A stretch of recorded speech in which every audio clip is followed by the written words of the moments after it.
Hi everybody, welcome back to Cinderella Phenomenon. Alright, well, might as well not have too much further ado. We left off trying to set up Jurian and Garland, and we're about to find out how well all of our efforts really paid off. Before we get going, I just want to point out, there is this song called Cinderella Fantasy by this Japanese band that used to exist forever ago, like 12 years ago, called Lorraine. And it's completely literally about Cinderella. You know, it's about running away to a ball and like meeting a prince and falling in love and stuff. It's pretty great. Anyway, it just kind of constantly plays on a loop in my head as I play this game, and I just want to draw y'all's attention to it. So I'm pretty sure the music video for it or something is up somewhere elsewhere on YouTube, so if you ever get a chance, Cinderella Fantasy by Lorraine. It is it's really something. So let's get back in. Hey, it switched it. Go back. It switched it. It used to say Karma, and now it says Claude. Do the old ones? The old ones are still Karma, but that one says Claude. Okay, that is so cool. Okay, go back. Let's restart this. Days passed, and though I did not spy on the conversation between Jurian and Garland, I noticed that Garland has been smiling from ear to ear during his practice with Claude recently. I can only assume that his confession went well. I hope so. Oh gosh, I hope so. Claude took the patrol shift tonight. As I lie in bed, I'm restless. Swish. Every time I watch Claude practice with Jurian and Garland, I'm reminded of the palace. Of Fritz. I wonder how Fritz is doing. Is he still practicing with the other knights? My thoughts darken as I recall the kidnappings. Claude had to save me every single time. Maybe you should start taking some sword fighting lessons, Soph. He got injured saving me. Unable to sleep, I slip out of bed and make my way to the reception room.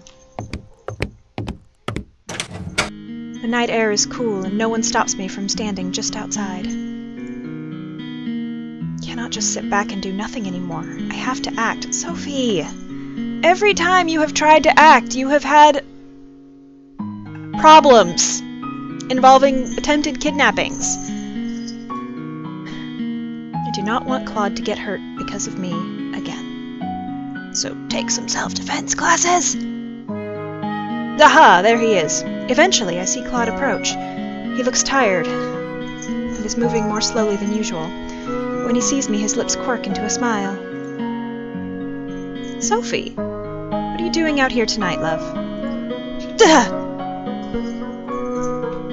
Love, instead of darling. That's new. Yes, but his use of just general endearments is not, so... I don't know, some random guy on the street could call you love. It's not like... Never mind. Hello, Claude. Duh! Oh, he's blushing. His face is dark red again. Dots. If you're using my real name, I suppose you've come to ask for something serious. Who said I came to ask for anything? What if I just wanted to hang out and with the night air and brood upon how useless I am? How could he know that? I do need to ask something of you. Teach me how to fight! Teach me how to sword fight! Please? Please, please, please? Sparkles! Well, if you need a shoulder to cry on, I'm right here, love. What? Oh, is this not about... Never mind. I'm asking if you'll be my instructor. Are we gonna get sword fighting lessons? For some reason, I seem to have caught Claude off guard. He stares at me for a few moments. What? I want to learn how to use the sword, and I want you to be my instructor. Yeah, we're gonna learn how to sword fight! Claude's expression becomes uncharacteristically serious. I'd rather you didn't learn how to use a sword. Claude! We need to! It's for self-defense! It's important! I don't want you to have to keep protecting me. I don't mind protecting you. Yes, but you can't be everywhere at once. I do. Claude sighs and shakes his head. Princesses shouldn't be using swords. What? What? Tell that to all 3 female characters in the Lord of the Rings trilogy. I want to be able to stand on my own 2 feet. You are. I don't want you to get hurt again when I could do something about it.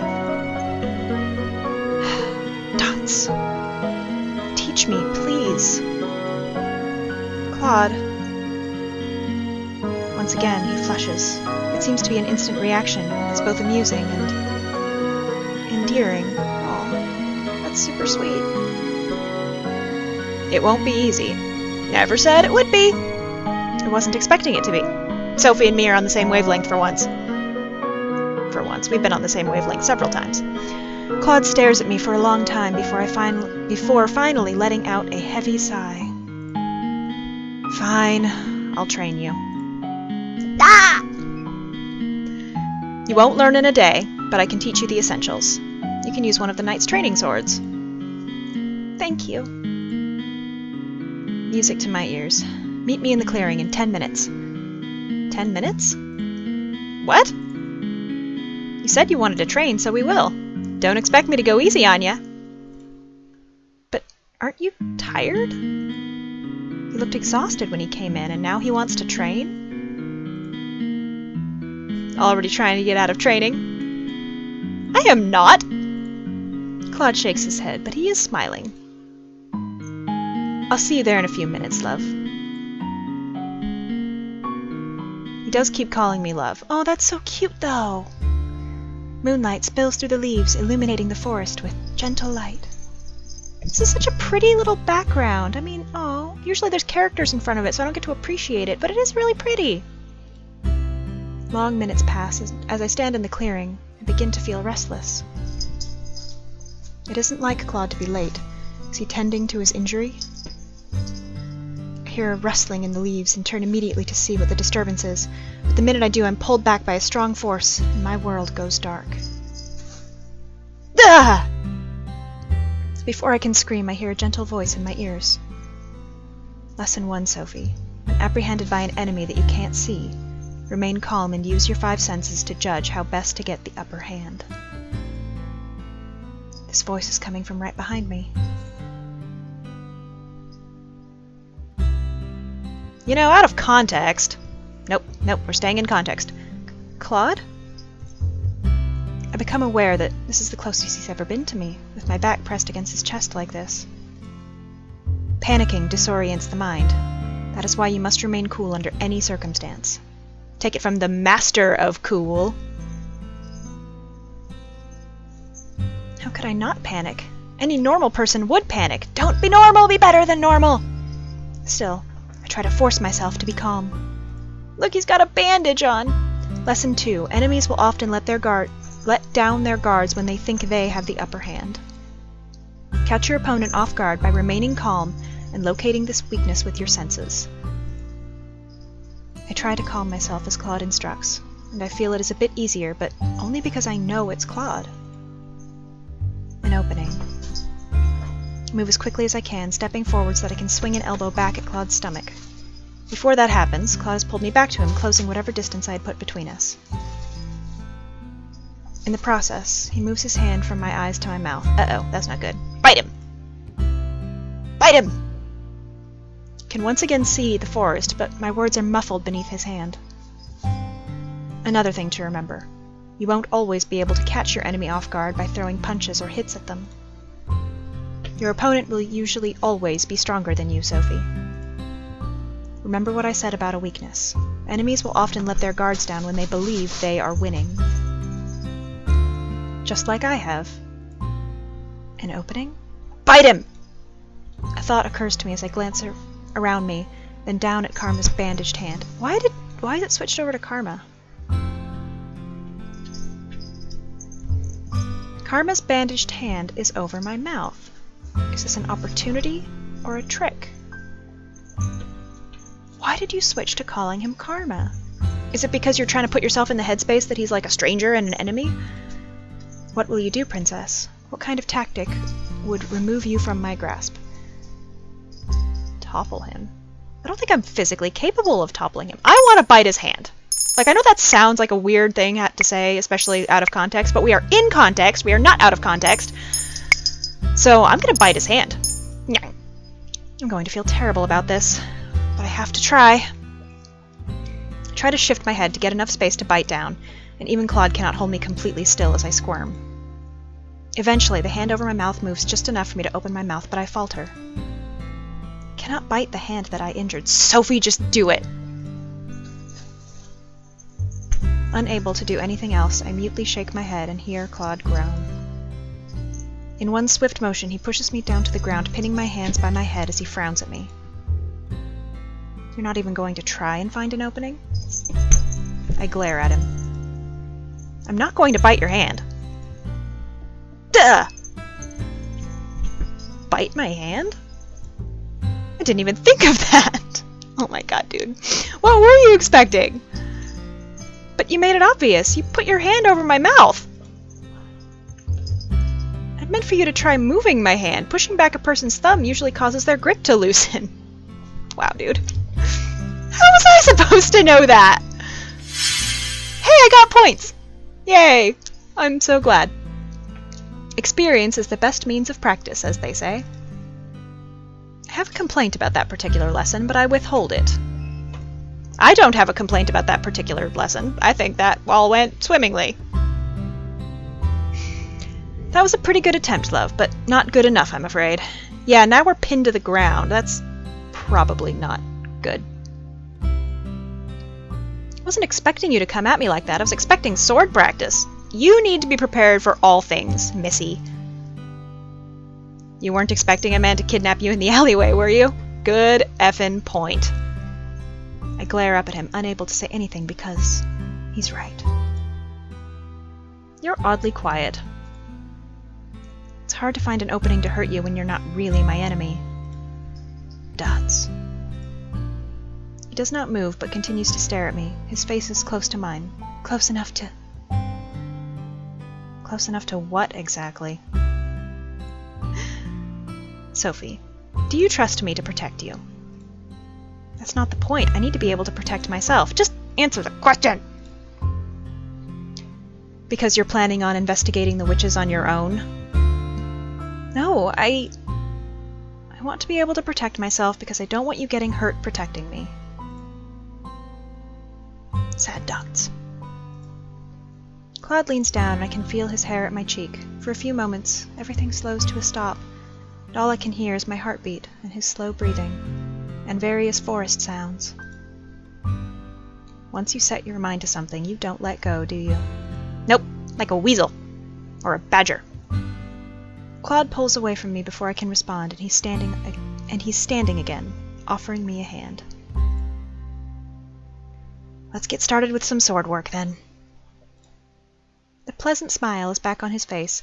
Can never tell what he's thinking at times like these. What are you really like, Claude?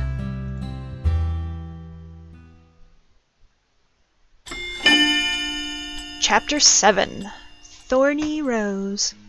Are there going to be 12 chapters in this? Because I feel like that would be very appropriate Cinderella-wise. When I return later that night, my hands are scratched and I think I might have bruises on my arms. Yeah, you probably do.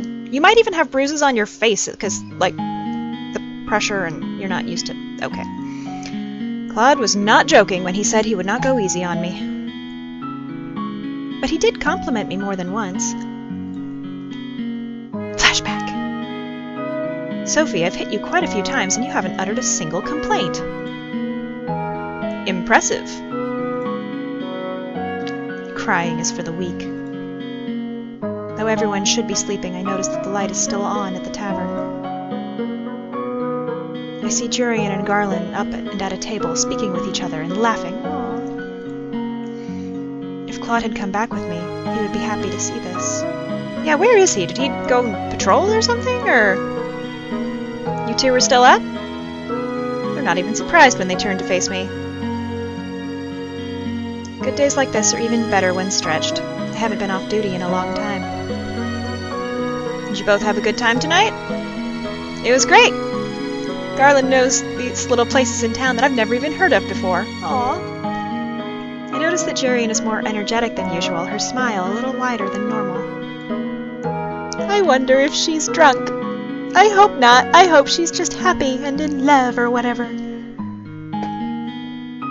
I'm gonna get another drink. Another drink? I like her little... eh. Garland leans in toward me, his voice hushed. We already bought a replacement bottle when we were out today. We would never take anything from the Marchen without money. God, you guys are so frickin' lawful good, it's like I can't deal! Right. Is Jurian drunk? Oh, no, Princess. Tipsy. It's like a buzz. Fades a lot quicker. Oh.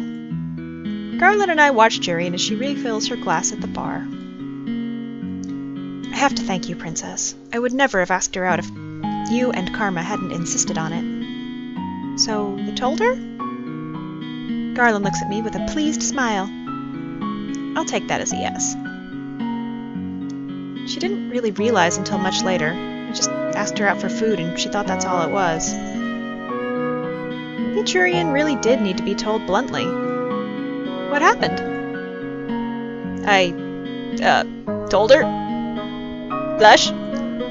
And we talked and remembered old times. He sounds like an old man. And I held her hand. Oh, I noticed Garland flinch ever so slightly, but he is smiling. He looks pleased with himself, as well he should. And the night's not over yet, so don't do anything untoward. She is tipsy. He trails off with a hopeful smile before he raises his eyebrows at me.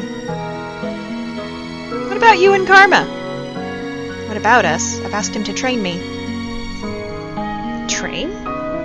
Princess, you've asked him to teach you how to use a sword? Yes? What's this? Our princess is going to pick up a sword? Jurian returns to the table, but I'm too tired to properly join in the conversation.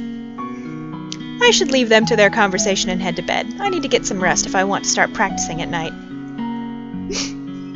It's like Persona 4 whenever you walk by Yosuke and you're just like, I'll leave him be.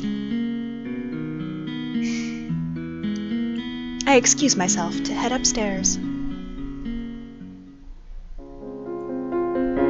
Ah! What just happened? I'm startled awake by an excruciatingly bright light. Did you not close your blackout panels? It is momentary, and when it's over, I'm sitting in my bed, dazed and confused. My eyes burn.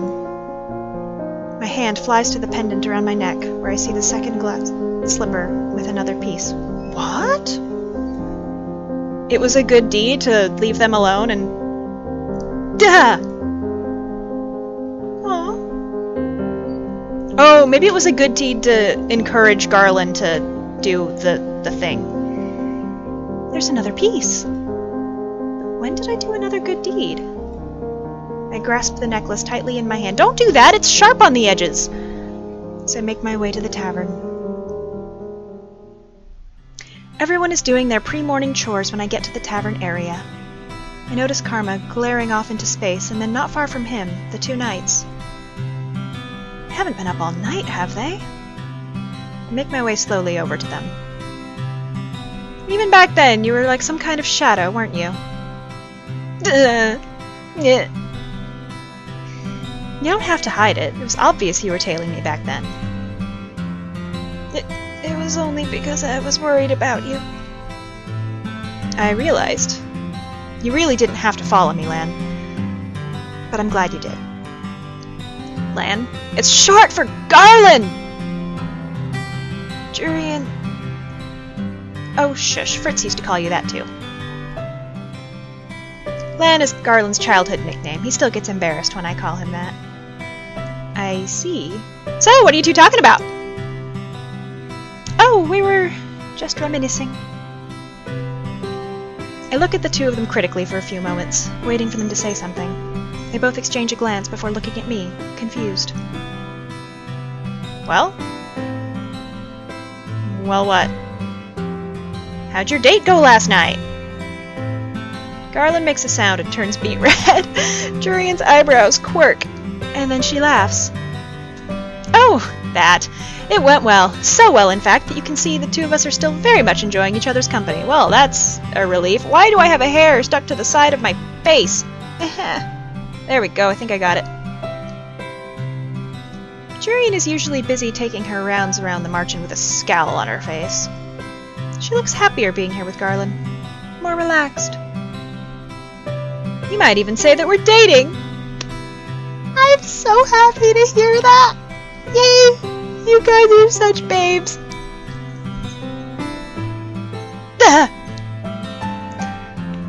Isn't it funny how red he gets, Princess? You were blushing just as much yesterday when I... Ah! One more word, Len, and I swear I'll punch you. The two of them are blushing now. The scene is oddly comical. Who knew that the two great knights of the Order of Chaldea could be so easily undone? Both of you are amusing to watch. The two of them stare at me, suddenly solemn-faced. I suddenly remember that one conversation the knights all had at the castle. They were talking about how they all had personal reasons for being knights, despite the fact that they all served the king. I'd always thought that Jurian and Garland were stoic and honorable, and that their only reason for becoming knights was a sense of justice. Seeing them here, though, without that stoic facade, they feel more like people. My curiosity is piqued. Do you mind if I ask what your reasons were for becoming knights? Oh, my father was a knight. He put his life on the line for this kingdom. Jurian's father was a living legend in his own right. He had the medals to back it up. My father wasn't around a lot, but I always admired him. Judging by the look on Jurian's face, it's clear to me she really loves her father. My mother died when I was young, and because my father couldn't be around all the time to take care of me, I ended up practically living with Len and his family. Len always got annoyed when I called him my brother. Ducks. Now I know why. Jurian wanted to follow in her father's footsteps. Then why'd you join the Knights, Garland? Because I wanted to follow in Jurian's footsteps? Because he wanted to watch over me. I never knew you blushed so easily, Garland. Garland seems to blush even harder at that, and Jurian's laughter becomes infectious. I feel amusement begin to bubble up as I watch the two of them. But a cold voice cuts through the laughter and the atmosphere like a hot blade through ice. Could you keep it down over there? Oh, he's mad. Maybe just really, really tired. I turn and see that Claude's eyes, normally so warm, are cold. His usual smile is gone, replaced with a deep scowl. Oh, we're sorry. Dots. He's still glaring at the two of them. Oh, I can tell him about the necklace. Karma! I got another piece to my necklace! Another good deed! Claude turns his gaze to me, but the frown doesn't disappear. That's nice, darling. His voice is calm, but flat and lacks any enthusiasm. That felt lackluster. And oddly disappointing. A good deed! Congratulations, Princess! You're close to breaking your curse.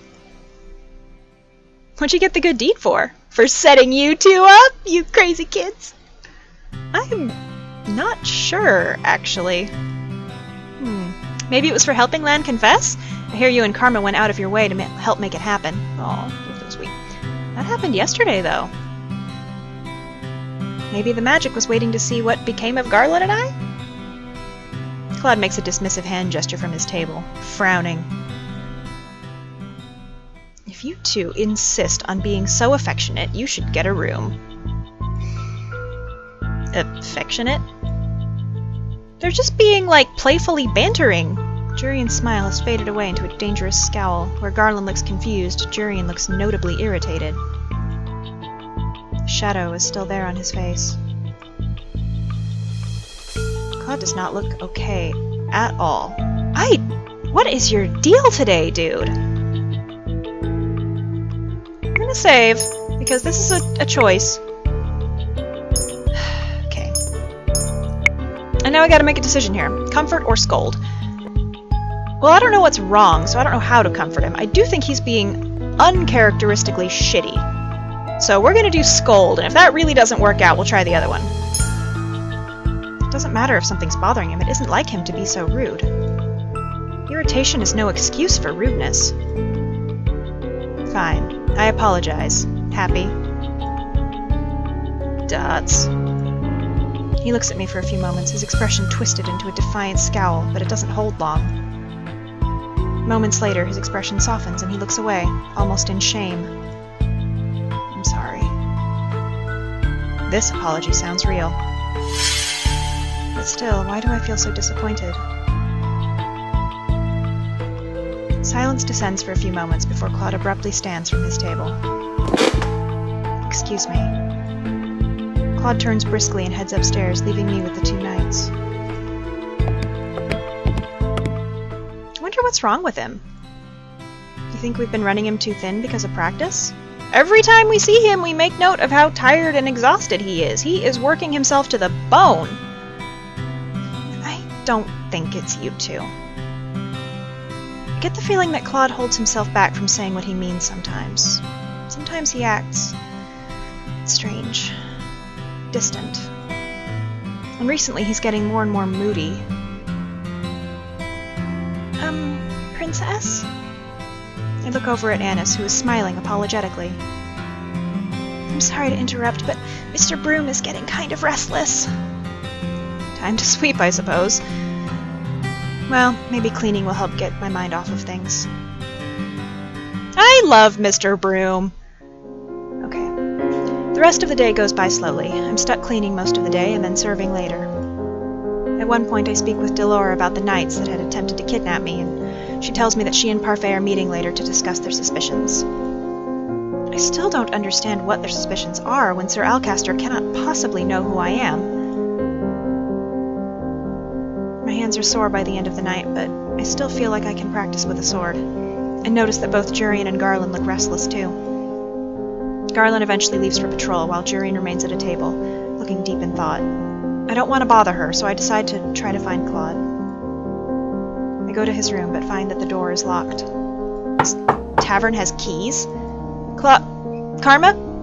Are we training tonight? Dots. No answer. My heart sinks. Is he not speaking to me? Did I do something wrong?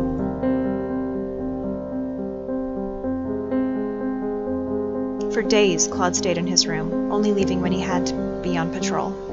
A few times I saw Parfait go into his room, but she refuses to talk about what's bothering him. I feel so useless.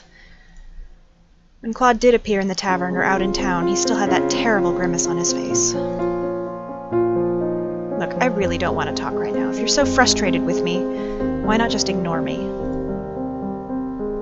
No, I'm not going to train tonight. I'm not in the right state of mind. I don't want to talk about it. Just leave me alone. Please. I'm really beginning to worry about him.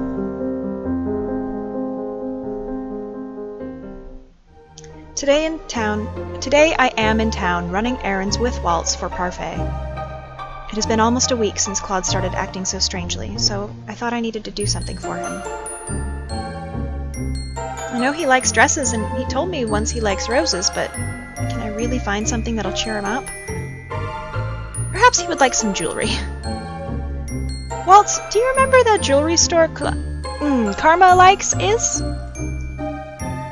I don't go there very often, so unfortunately, no. Princess, is this a good deed? What you're doing right now, do you think it would be a good deed? Good deeds need to be selfless, right? Well, generally, yes. I doubt this will count as selfless. I'm doing this to cheer Karma up. That sounds pretty selfless. But it's also so that he goes back to teaching me how to fight instead of sulking in his room. Duh! I've heard that Karma's been teaching you how to use a sword. Why do you want to learn how to fight? So I can defend myself! Because I want to be able to protect myself. It's not like I can use magic. At least sword fighting gives me an advantage. I'm sorry, Princess. I wish I could teach you magic, but it doesn't work when you're under a curse. But on your 18th birthday, when you become the Tenebrarum bearer, you'll be able to use magic. I'll instruct you if you want me to. I'm only 17. Of course I'm only 17. Of course. That makes Rod only 15. And that makes it really weird to me that he's like a romance path option. Okay. That would be nice. Though that doesn't solve my current problem. What would cheer Claude up? A chameleon! Walt starts chuckling beside me, and I turn to look at him, confused. Karma's important to you, isn't he? He's my partner, and he's helped me. He's also been patient with me and smiled even when I've said some really inconsiderate things to him. I'm glad, Princess, that he's your friend. My friend. Claude doesn't feel like a friend. He feels like something else. Oh, Princess, is this the one you were searching for? Waltz points to a peddler sporting different kinds of jewelry, and I instantly make my way toward it.